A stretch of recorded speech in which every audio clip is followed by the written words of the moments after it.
Welcome everyone. Wendy, if you want to go ahead and get us started. Thank you so much, Libby. Good afternoon, everyone. Thank you for taking your time to be with us.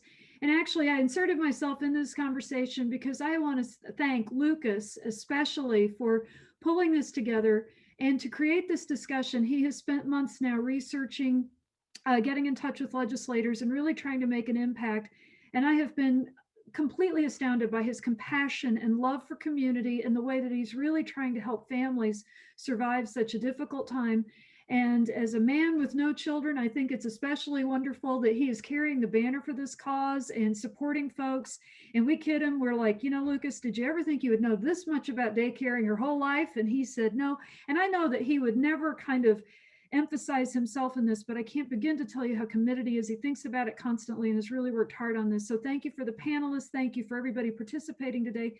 But I really wanted to give a special thanks to Lucas because he has been an amazing advocacy person for our organization, but in this discussion especially, just no one better. So thank you all. Lucas, thank you, and take it away. You're going to do a great job. Thank you, Lucas. Thanks so much for the kind words, Wendy. It's a pleasure and an honor to be advocating in this space. So thank you all for joining us today. Good afternoon, all, and welcome to United Way's online advocacy panel event, The Realities of Childcare in a Pandemic. As I said, I'm Lucas Camuso-Stahl, the Senior Director of Public Relations and Advocacy. So since this health crisis began, United Way of Greater Toledo, along with our community partners, has been actively advocating to legislators on behalf of local childcare providers. Today, we're going to dive into the financial struggles of our providers, as well as the long-term academic impact a lack of high-quality care has on children. Additionally, online schooling, continued center closures, and limited care availability is driving professional working moms out of the workforce in concerningly high percentages. That being said, we'll hear directly from working mothers and gain insight on what this means for companies and businesses throughout the Greater Toledo area. So without further ado, I will turn this over to Libby Schoen, our panel moderator and Director of Education and Collaboratives at United Way. Good afternoon. Thank you, Lucas, for that introduction. Before we get started, if anybody has questions at any point in time throughout our conversation with our panelists, please use the Q&A feature at the bottom of your screen. We'll be monitoring throughout the panel, make sure that the right person gets the right question. I just have to say, I'm so excited to be here today. As a mom who has 3 young children, I appreciate and understand the importance of the discussion that we're going to have today. The pandemic has cracked the childcare crisis wide open and has put moms in the workplace at a tipping point. Working moms total about 23.5 million women, which is nearly 1/3 of working women across the country. For all of you working moms, you know this, that balance between caring for your children, virtual and online school, and really striving for that work-life balance, it's tough, if not impossible, which is forcing a lot of women to make that difficult choice about exiting the workplace or greatly reducing their hours. About 865,000 women over the age of 20 have dropped out of the workforce compared to 216,000 men in the same age group. We also know that women make up the majority of the workforce in fields that have been hit hardest by social distancing and the coronavirus, particularly hospitality and retail. 61% of jobs lost by white women have been recovered since the beginning of the pandemic, whereas only 34% of jobs lost by Black women have been recovered. The costs of childcare are steep. Parents spend about $42 billion per year on early care and education, while public spending, which is a mix of federal, state, and local government dollars, is about $34 billion. We also know that Ohio is one of 28 states where the cost of childcare equals that of college tuition. So without further ado, let's get to the main event. We want to meet our panelists today. So I'm going to ask each of them to introduce themselves and use one word that describes their childcare experience during the pandemic. So Micah, if you want to go ahead and get us started. Yes. So hi, everyone. My name is Micah Rosales-Peterson. I am a mom of 2 boys, a 6-year-old and a 2-year-old. I'm an original New Yorker living here in Toledo. I work full-time at Telesystem. I just got promoted to a channel strategy manager. And one word that would describe this childhood pandemic with childcare would be chaos.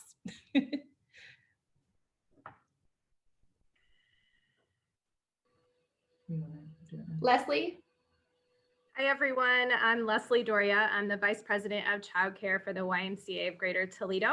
And I am proud to say that I help oversee all the day-to-day operations of our childcare sites across the Toledo area.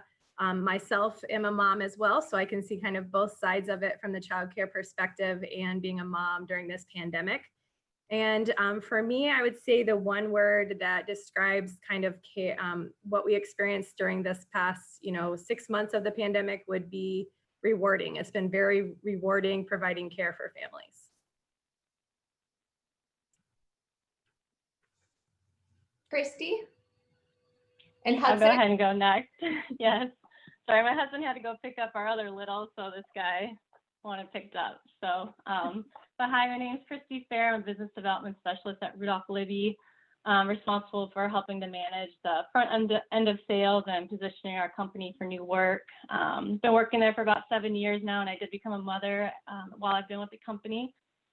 We have 3 kiddos. So as you can see, a 6-month-old named Hudson, I have a 5-year-old named Ruby, and a 3-year-old named Theo. When I was expecting my first 6 years ago, my company at the time actually offered me the opportunity to work from home part-time. So I'm a little bit accustomed to this work from home balance, but working full-time with kiddos in home has been a new challenge for sure. So yes, I did have a newborn during the midst of all that, and all the different family dynamic changes that happen in transitions that presents with having a kiddo. So to say that the last 6 months has been a roller coaster of just logistics and emotions would be an understatement. The word for me that defines childcare during the pandemic has been uncertainty. My daughter's school had planned to open 2 times during the summer months, but both times had to make the difficult decision to stay closed because of current restrictions. So while I was thankfully on maternity leave for the first few months of childcare shutdown, when I returned to work, I still was very limited on my childcare options. I think a lot could probably relate to this feeling, but I have frequently felt like I'm missing the mark, both as an employee and as a mom, just trying to manage it all simultaneously. Thank you, Christy. Kelly? Absolutely. Good afternoon, everyone. My name is Kelly Jones. I'm the Vice President of Human Resources and Engagement for United Way, where my focus is all things HR, recruiting, engagement, training and development, benefits, payroll, as well as spearheading our diversity, equity, inclusion team. One word that defines childcare for me during the pandemic is compassion. Although I'm a parent of 3 amazing young adults, I have not had to personally juggle childcare concerns during the pandemic, but my role, however, has been to be a level of support by offering my time and my resources for my coworkers, my friends, and my family. Thank you, Kelly. Thank you all for sharing those descriptors. So we heard chaos and rewarding and uncertainty and compassion, and those are some really big words to articulate what it really means to care for children during the pandemic. So diving a little deeper into childcare and what it means, Leslie, from the provider lens, there are numerous centers and children and families that you're responsible for. Can you share with us what it looks like to operate a childcare center during this time and how you really support the children and the families and the staff and what you do to really try to keep them safe? Sure. So the last 6 months have pretty much been a roller coaster.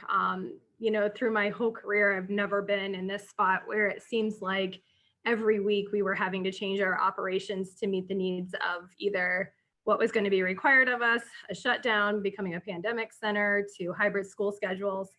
Every week we pretty much had to shift our operations and feel like we started over, and it became very tiresome. But we had to shift from in early March, we were operating 20 plus centers and had about 1,300 kids enrolled across those centers. And when the shutdown happened, we reduced down to 4 sites.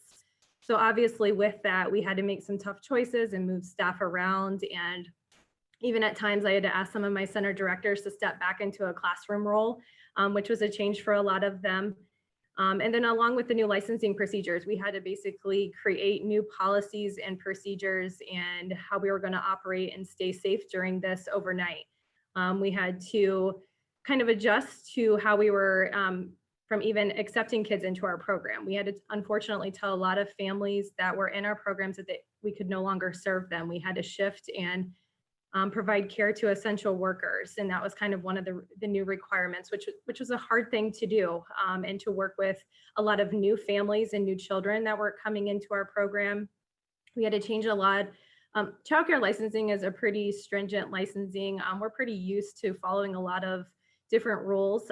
So, that wasn't going to be a big change for us. We had always kept the health and safety and cleaning as, high priority in all of our centers, but we did have to adjust from taking temperatures at the doors of children as they're coming in and doing all of our health screenings then to increasing our cleaning and sanitizing procedures. We had to reduce all of our classrooms down, create new classroom spaces, rearrange rooms to meet the lower ratios from, we've been all over the board from 1 to 6 to 1 to 9. And we had to greatly change how we were doing our teaching practices inside of the classroom. Teaching a full preschool classroom is very different when you're only having 6 kids in a classroom at one time. We had to just change the materials we had in our classroom, reduce those down to try to help provide less things we had to clean on a regular basis. And then, we had to really take a hard look at a lot of our billing procedures and practices and change those and try to be a little bit more flexible and provide daily rates during the pandemic so families could have that option to kind of try to patchwork their care. And then when we got the ability to go back to a little bit higher ratios, we had to make sure that we were still going to cover our costs during that time frame and maintain keeping our doors open. And then we provided our staff in small groups with the opportunity to work with the same group of kids to try to reduce the spread and, not combining groups down on a regular basis, which had been a practice in before and, at the beginning and closing of each day. And then we had to really work through a lot of different funding streams to be able to keep our program operating and provide care for families. So to say the least, it's been a roller coaster ride. I think during this time frame, we've been fortunate enough to have very little issues. We are lucky to say that, we kept most of our families completely safe, all of our staff safe during this time frame. And we're still doing that today and slowly building our programs back open and just trying to change our practices and meet the needs of whatever is presented to us. So if anything, we became an expert at changing practices overnight. Thank you so much, Leslie. That I appreciate your openness to sharing all that. That's a lot of changes that from the provider perspective that you had to go through and the staff alike, right? That are really serving those children and families. So I would love to hear from the parents to really understand like what all these changes have meant for you as you're adapting during the pandemic to caring for your children and making those choices. So Micah, if you want to kick it off. Yeah, so my husband and I, we both work full-time jobs and we've been trying to manage and navigate all of the uncertainty and chaos. And on top of that, not being from the area, not having the support, we heavily rely on childcare in order to be efficient and to be able to provide for our family. So as far as this pandemic goes, my company has been amazing with letting us work from home because, they understand that the struggles of parents is a new one. And we're definitely trying to figure it out every day. And, I'm often on meetings and my 2-year-old is playing in the background when I'm on conversations with executives at AT&T or Verizon, but they understand, which is great. And I think, and overall, we've just been trying to manage and just going day by day, trying to figure out what works best for us. And my hat definitely goes off to all the daycare providers and all the other parents who are struggling right now, just trying to navigate that space of being a professional and basically a daycare provider at home. So you just try to figure it out every day. It's a struggle, but I'm trying to figure it out. So Christy, I'm going to ask you the same question. How has it been when you think about all the changes that have happened for you and managing your family? Thank you, Micah, for so eloquently really articulating what it looks like. Christy, from your lens, similar, different experiences? Yeah, I would say a lot similar in that both my husband and I are also working from home. So it's been difficult, but then I also recognize that we have the flexibility to work from home during this season, which is a great blessing. That it would be its own challenge if you physically had to be at work every day and trying to figure out the care for your children every day. I can't imagine what that piece of it would be like.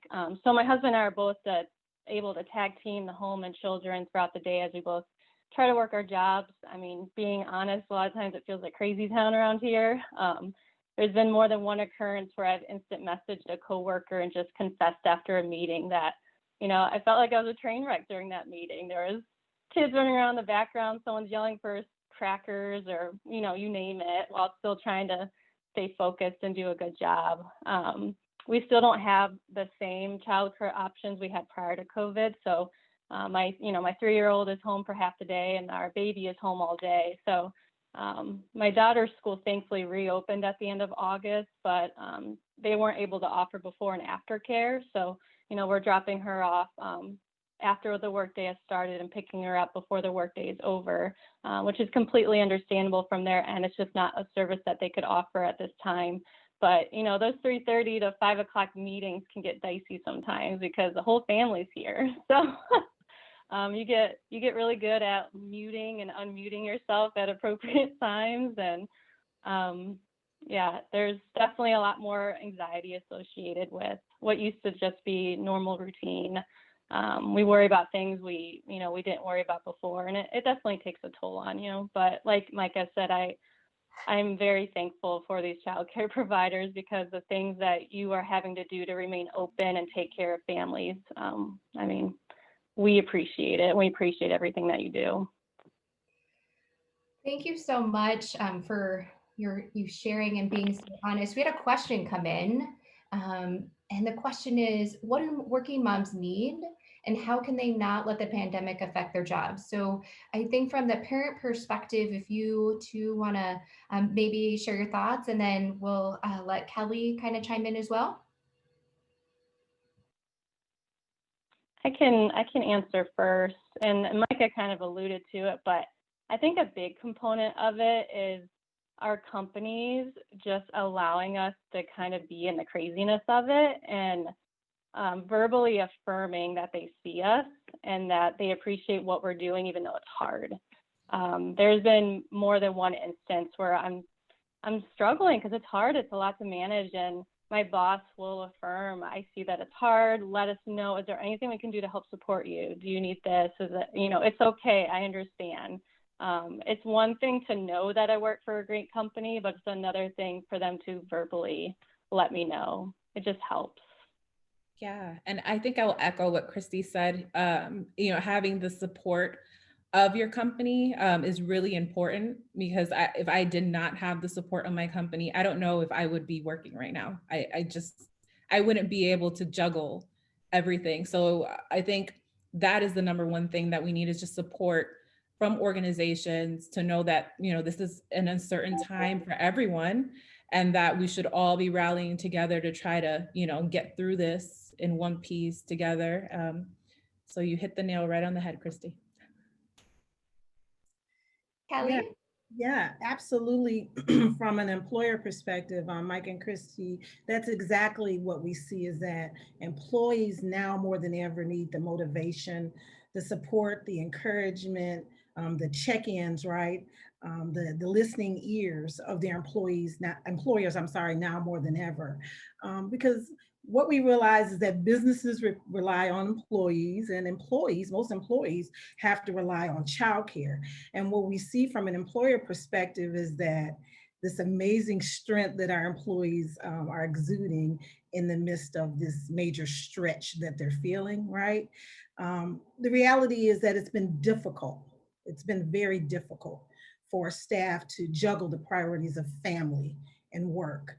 The burden becomes intensified with employers that have had to reduce their workforce because that work then is spread out amongst the remaining employees.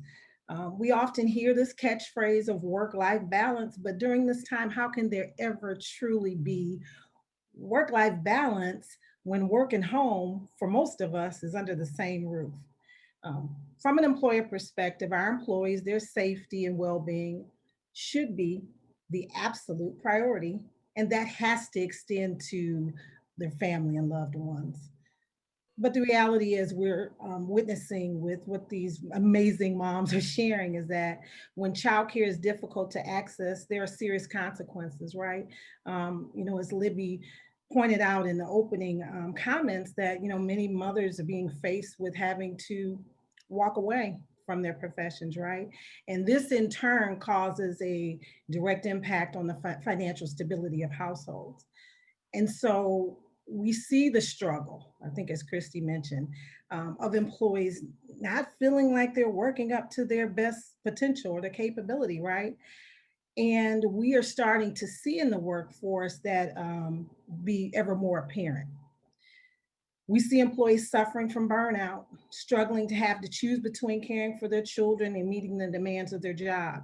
So mental health is so needed, right? There's been an increase in health concerns due to stress and the emotional well-being. So as employers, I have to go back to that compassion, the word of compassion. Everybody's situation is different and everybody's situations impacts their household differently. So there is no cookie cutter solution. As employers, we have to be available, accessible, and open to what Leslie talked about, being able to pivot and be flexible and not so rigid in our business practices. Thank you, Kelly. When it comes to making decisions about childcare, there have been a lot of changes over the last several months. Leslie alluded to several of those at the beginning of the conversation. So did Micah and Christy. So in March, the governor issued a pandemic license to serve essential workers only, while at the same time, schools K through 12 simultaneously transitioned to online virtual learning. In June, childcare providers were able to expand who they were serving with increased health and safety measures and reduced ratios. So less kids, same cost coming in the door. In August, providers had the opportunity to transition back to their pre-COVID numbers. However, there are also dollars available so that providers could opt in to receive some resources to keep lower ratios. At the same time, in August, September, school districts were opening their doors to welcome schools back virtually. Now in October, we're seeing a shift with some split, in-person virtual learning, and some districts are choosing just to retain that virtual online learning platform till after the holidays. So that is a lot to keep up with and really make good decisions for you and your family. So taking all of this into consideration, in all of these changes, Christy, I think you kind of alluded to this at the beginning. How did you make decisions for your family? And looking forward, how will you? Yeah, first and foremost, we wanted to get our daughter back in school in person. She had been in full-time preschool prior to the school shutting down in March. But we'd already been having conversations about where we wanted to send her for kindergarten this fall. So for us, our first priority was finding an option that would more likely be in person, as she is a child with a very high social need. We personally wanted that for her and felt comfortable with sending her, especially seeing how emotionally difficult the season was for her when school was closed. So like I said, the school she attended for preschool was unable to open all summer. So we were stressed to the max on what to do because every day seemed like a new news, mandates, what have you, regarding K through 12 schools, and I had an incoming kindergartner. So we decided we wanted to send her to the same school because it's a very small school, it's familiar in a very unfamiliar season, and they're just teachers that we've grown to love and trust. One of my biggest fears has been in sending her back to school is that the schools would be shut down again. It's something that has kept me up at night because of just how important that consistency is for our kids and seeing how difficult it was for my daughter when school was closed the first time. But thankfully, things have been going really well. She's thriving in kindergarten, and we're extremely thankful to have an option to be able to send her. My 3-year-old, like I said, is going to an in-home sitter for half the day. So he's here in the afternoons.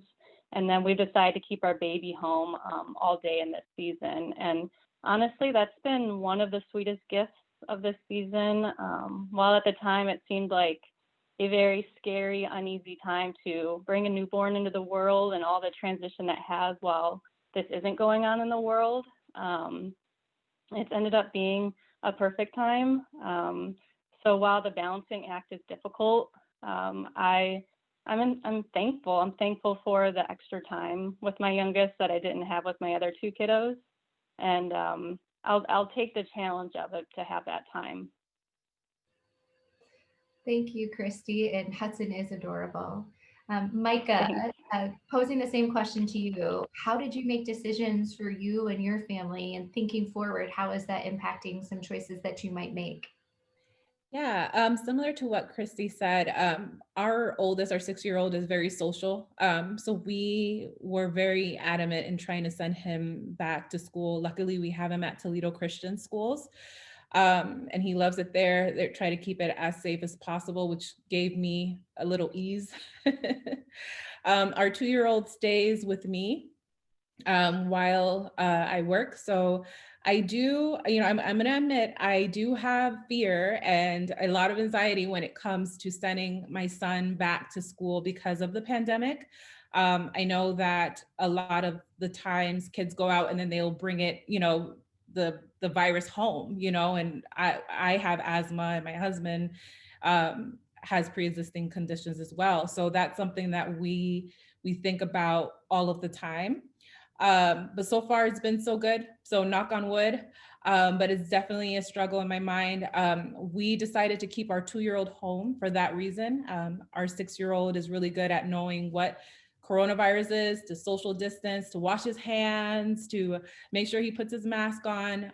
With our 2-year-old, he doesn't really understand that. So we decided to keep him home and just try to figure out what this new normal looks like with him home. So far it's so good. So I'm just knocking on wood and hoping that everything stays the way that it is right now with safety at the school, and we will just continue to play it by ear and hope for a vaccine soon. So it's gonna all be over. Thank you both for just sharing from your perspective, how you kind of got there and made those choices. If anybody has tips on how to keep a mask on a 2-year-old, please let me know. I have not come up with any good solutions. So lastly, we've heard from families how they've kind of struggled really making the right choice for them and taking the needs of their kids individually into account to really make those choices. So from the provider perspective, we went through the timeline and there were so many changes at every step of the way. How did you make those decisions as a provider about when to serve, how to serve, and in what way? Yes, many childcare providers operate on a very razor thin margin to start with. And most of the reasons, they can be successful is based off their enrollment and being at capacity. So obviously, faced with us only being at about 50% capacity, we had to really think through how we kind of built back our programs. So we tried to just start small and just try to meet the needs of what we were hearing from the different communities that we work in, and really communicating with our families and being open with them, and trying to figure out kind of forecasting the need that was going to be out there from the return of families back into our programs. So we really tried to not open all of our centers back up, but try to be strategic in which ones we did based off of what various school districts were doing, what we were hearing from the communities, and then also just trying to fill all of our classrooms we had open at that time before we kind of got out in front and opened up more sites. So today we have 12 sites open.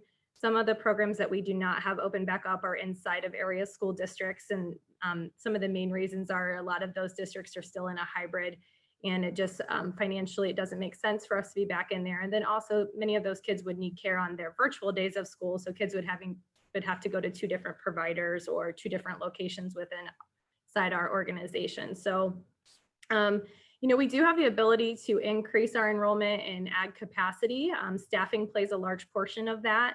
A big thing that we had to make sure is that we were never staffed during the school year to provide care virtually for school agers or all day. when they're in our programs. We typically have a lot of college students that work with us before and after school. So we had to make sure we could find enough staff to provide care all day long for school agers that were going to be inside of our programs. So we also had to make a shift, and we adjusted our programs to kind of serve one area school district per location. And that would allow us to kind of flex our program and how we operated based on whatever that school district needed to make changes to during that given week of time. So we can kind of adjust our staff and our programming to meet the needs of that individual community. As we also began to kind of take in and weigh those considerations, we were kind of hearing from families that, we had the opportunity to possibly take more funding to stay at a lower ratio at that time. We were heartbroken to be able to turn away families. So we made the decision to return back to our normal ratios, but be smart about how we did that and to slowly build back and still make sure that we could safely care for kids, but also give us the opportunity to bring more families back in so they could get back to, going back to work in their offices or whatever that may be. I think the biggest impact financially for us and just in our operation in general is in the last school year, we worked with 88 different elementary schools. And this year we're down to under 40 different elementary schools that we're serving. We had to make some choices to kind of streamline our busing situation that we were doing and kind of cut back on the amount of schools we were servicing based on the amount of staff that we could still provide quality care and do it safely to families. So that's been a big impact. I hope that as more schools are transitioning back from virtual to hybrid, we can continue to hear the need from families and build our programs back up and continue to grow. I'd love for us to get back to a summer programming option for our families as well. This past summer, obviously we spent a lot of it in this reduced ratios, and we were limited on what we could do with kids with field trips and swimming, and that's just not the nature of the why. We love to have that programming and have our kids highly involved in all of those things. So we hope that by next summer we can get back to something a little more normal and continue to grow our programs. So we're just kind of taking the slow, steady approach, making sure that we're not getting too far out in front of ourselves and opening up sites that would remain kind of half full. So that's kind of where we're trying to kind of watch operationally and just make sure that we're here for the long haul and keep our doors open. So Leslie, one follow-up question. How are staff that have been with you throughout this last 7 months, how are they feeling about all these changes and, their health and safety? Mm-hmm. I'm sure if you asked a lot of our staff, they're ready to get back to some sort of normalcy. A lot of them that we did have a point in time when we did have to lay off a large group of our part-time staff. So a lot of our full-time directors and lead teachers had to work at different locations and different scheduled days that they normally would have, and with different age groups that they normally would have. So they have been phenomenal during all of this and just really willing to kind of meet the need, and kind of they've been the real heroes of this, if you ask me. But they have been phenomenal. They've been great. But I think if you ask any of them, they're ready to get back. They're ready to have their kids that they had in their classroom. They miss their families. They miss the kids that they serve. So we'd love to all be back inside the school districts that we worked with our different partners and all of those things. So we are grateful for all of our staff during this whole time. Thank you, Leslie. So Kelly, knowing the difficult choices that families have to make, we heard from two parents, and we heard from Leslie too, from like the provider lens about all of the changes and the choices they had to make to provide services and supports to families. What are some types of supports that organizations can be offering to parents in both the space of childcare and work-life balance? You alluded to some of those, I think, earlier, but are there other things that we should be thinking of? Well, what I'd like to share, actually, we conducted a survey here locally of quite a few of the organizations in the community. And although redundant, what we found is that most companies, excuse me, I'm sorry, have either been partnering with local childcare agencies to become a resource for their employees. The flexible and remote work is very popular and has proven successful, so much so that there are organizations that have transitioned to a permanent remote workforce going forward because it's been proven that, you know, their operations are maintaining efficiency during this time. And others have made the decision to offer staggered work schedules. So you'll see organizations where a certain group of employees will come in certain days of the week, so forth and so on, to minimize exposure to one another. But in a nutshell, there are a few options for employees to consider as we see around the world that employers of choice continue to just be flexible in the work options for their employees. We know that every option does not work for every industry, right? But the working remote, the staggering and split shifts, things like that are definitely proven successful. I've even seen cases in essential service operations such as hospitals where employers have provided stipends to their employees to pay for childcare, so much so that it didn't have to necessarily go to a childcare center or facility. They were able to pay their friends or family, right? In the automotive industry, we see that they've beefed up their contingent and staffing efforts to accommodate for low labor levels, right? So there are options that are specific for the different industries, but we have to go back to the mental health and well-being support because through it all, no matter what options there are, families are still dealing with the stress of this pandemic because we know uncertainty brings anxiety and we are all living in uncertain times. So, from an employer perspective, we have to be vulnerable, right? The silver lining of this pandemic is that it's normalizing mental health challenges.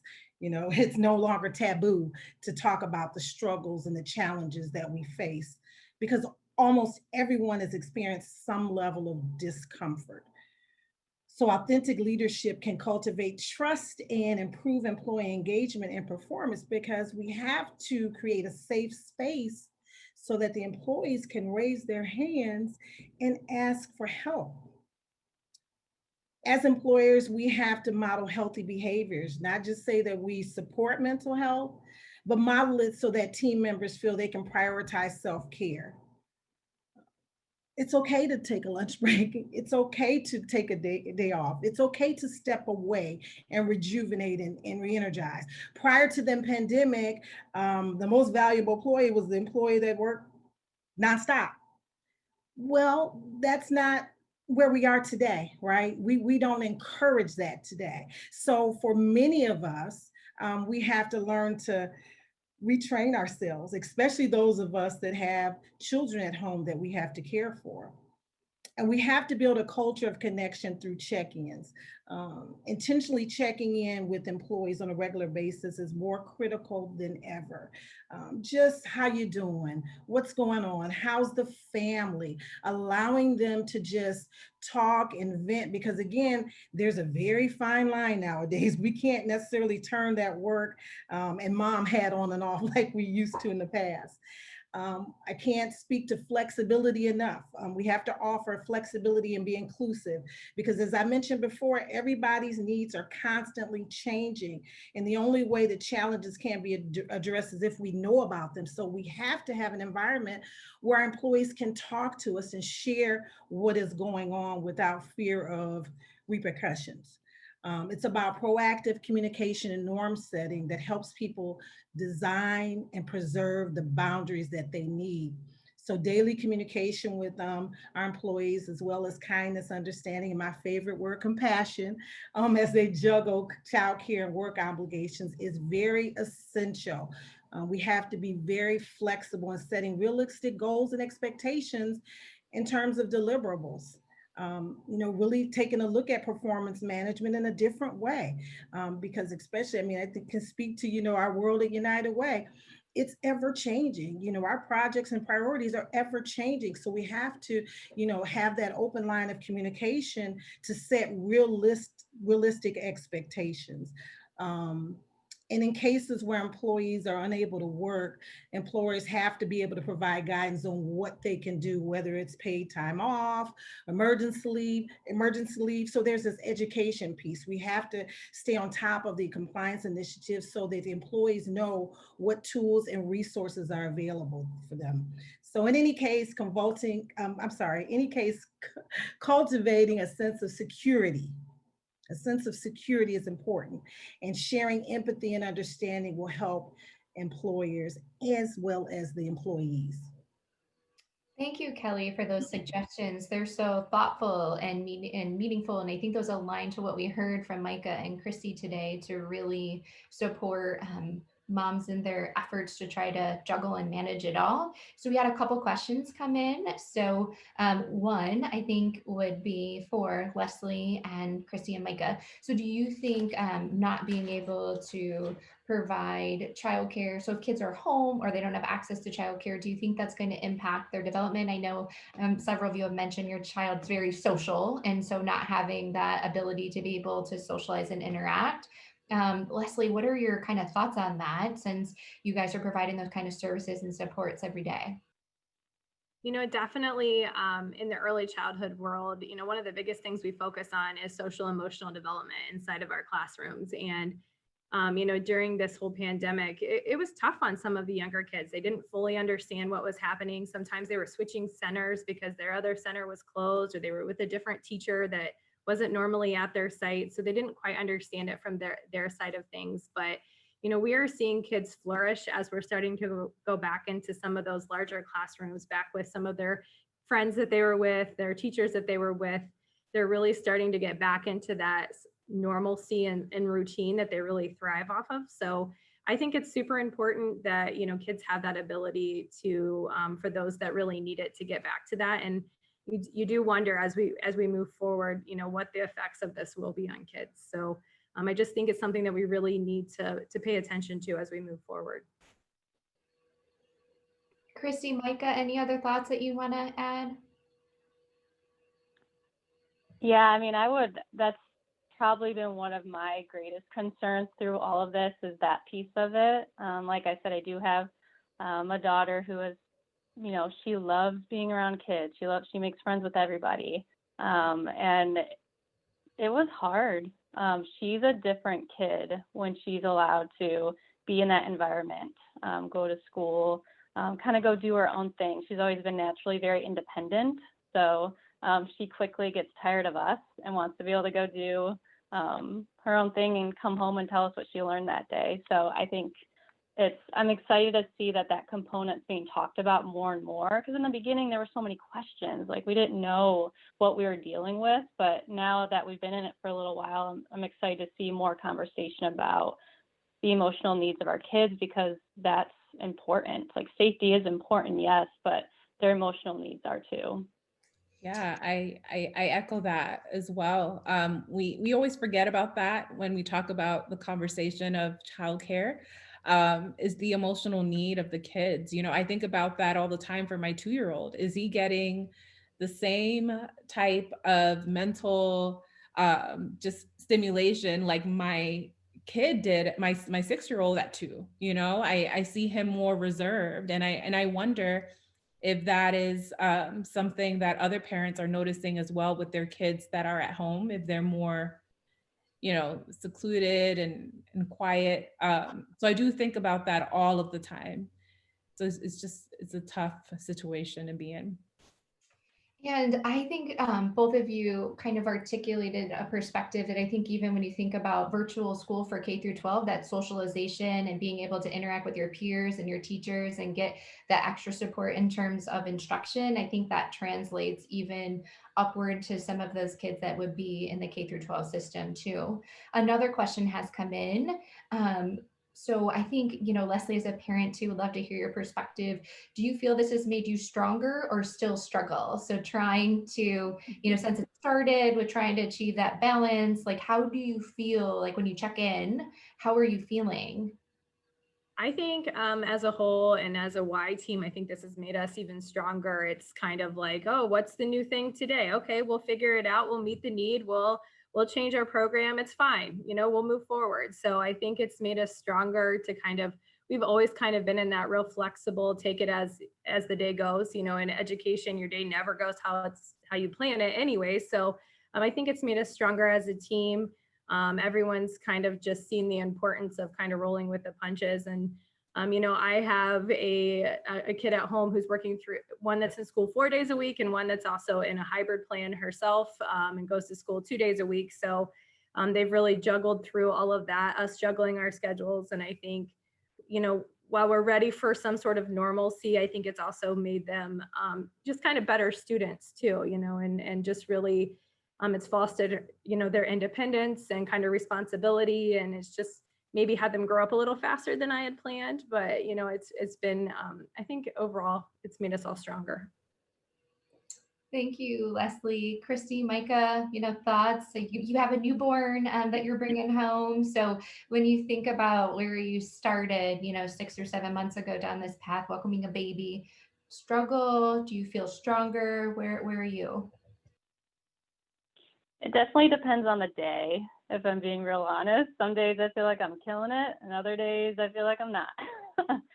But I do appreciate the rawness that this season's encouraged, because I think it was Kelly that said it. There's no putting on your work hat and then putting on your mom hat. I mean, it's all just one. We're just doing all at the same time. So I mean, your employee, your coworkers, your bosses are seeing views into your life that they never saw before. My cat jumping in front of my camera in the middle of a meeting, baby screaming. I mean, it's just, there's a sweetness to it. It feels like it allows us to have a closer relationship with the people that we work with, because there isn't I'm putting on my work face, because in a way we have to do, you have to do that, but it just looks different now. So I think for that, I'm thankful. Thank you, Christy. And Micah, you got a promotion in the midst of all of this. So then your world really changed. So how are you feeling? Yeah, it's interesting. This pandemic has basically made us all adjust. But in this moment, like Christy was saying, I feel like we were able to get closer to our coworkers, be able to be with our kids at home. And a lot of opportunities flourished for me in this season as well. So there's a lot of goods and bads. Like Kelly said, taking days off, I think I have a month of PTO because work life is just one thing. So there's really no off. So I think when you mentioned that, I see a lot of my fellow mothers going through the same thing as well, where they just don't take the time off. So definitely adjusting to this new norm is my big thing right now. So thank you. So we have some information that's telling us that as many as 50% of childcare centers in the US could close by the end of the year if they are not provided with more assistance. And the COVID crisis has really exposed the fragility of the ecosystem. We know that parents can't pay more, that centers don't have more money to really offer, and that the teachers and the staff that work in those buildings can't really afford to work less. So on top of those struggles, the reality is very real for those that operate childcares and want to welcome families into their doors. So with all of that being said, we've talked about so many different things today. I would love to hear from each of you your final thoughts. And then in your final thoughts, if also just on the forefront, if you think there will be changes to childcare in that space. So Leslie, if you want to start off.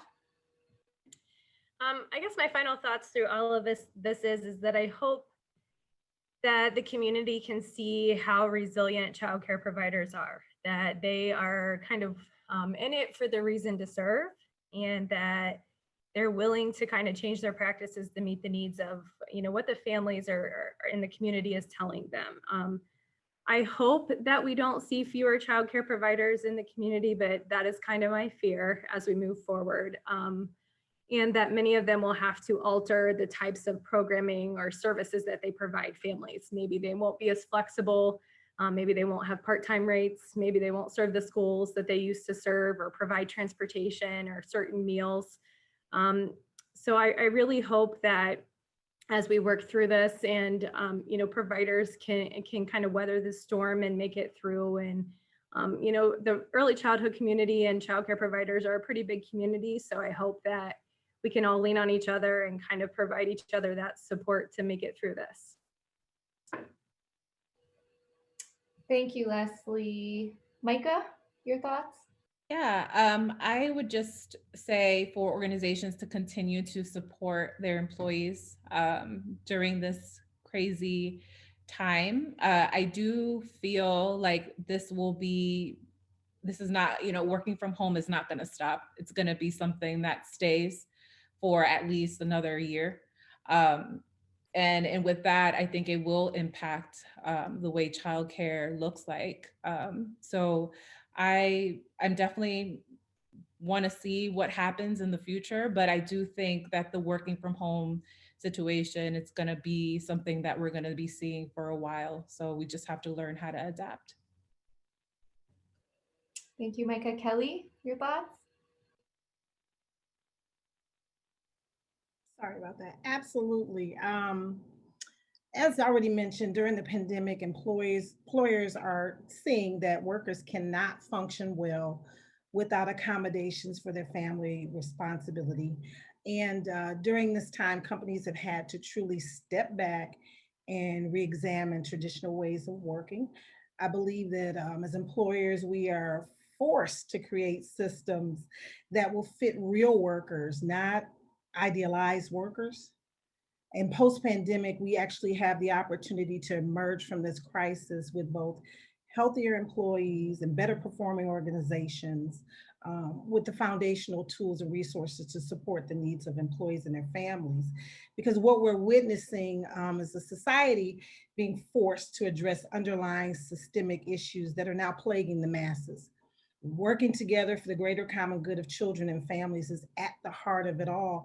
So we must live united, working together, allowing people to express their emotions, desires, and needs. It is critical. And for employers, there is a clear business case for investing in our workforce to be able to improve retention, productivity, and morale.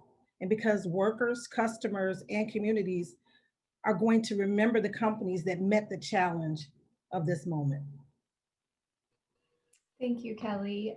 We had another question come in, and I will do my best to articulate it in a way that allows you to give candid and honest answers.